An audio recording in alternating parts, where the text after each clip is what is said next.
Hello everybody and welcome back to ARBX CodeX, and again in today's video we will be discussing about our NetBeans controller series. That means in which we discuss about some basic controls in NetBeans. As you can see here, the swing controls.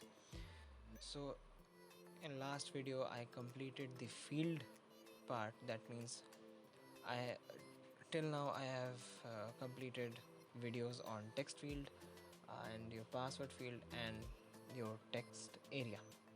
In today's video we will be discussing about a very important control without which your programs are incomplete. That is this one, jButton. One of the most important controls and most crucial controls in NetBeans or in any application. When you use any mobile application or any software, you find buttons there. Let it be back button or any image icon button or any button. Without a button, an application is incomplete because a button's role is to perform an action. Basically there are also some properties here, so quickly we will discuss about the properties. First of all, you can edit the text on the button. That is important. Like right click and edit text, you can enter here proceed, or you can write here okay, you can write here click, as you see in many applications and all. You can also change the size of this control like this. You can also change the font inside it by clicking to font property and checking bold or any kind of font style you want, then size of the font. Okay, so you can also change the foreground color for the text. From here you can see foreground. I click here and I click red. Okay, you can see red. I can also change the background color for this control. I will go here, and because I chose red, so for making a contrast I can choose black. I can choose dark gray. Click OK. Now if I run, yeah, a pretty 3D effect. What a buttons look like when I'm moving the cursor here, it gives a 3D effect. It gives a proper button 3D effect. Alright, but when I will be clicking on it, it is performing no action because we have not did any programming yet.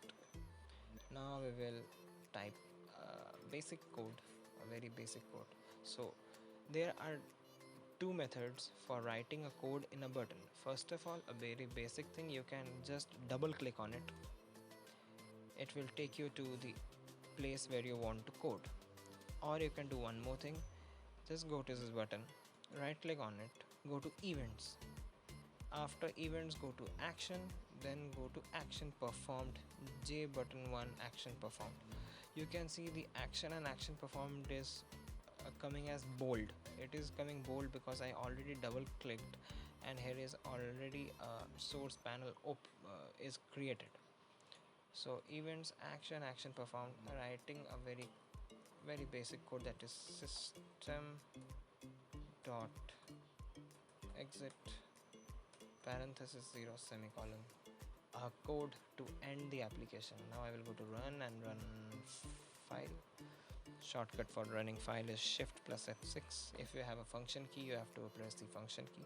Now when I will be clicking this button, this application or this frame will close down. Alright, we can do many interesting things, like we can give message.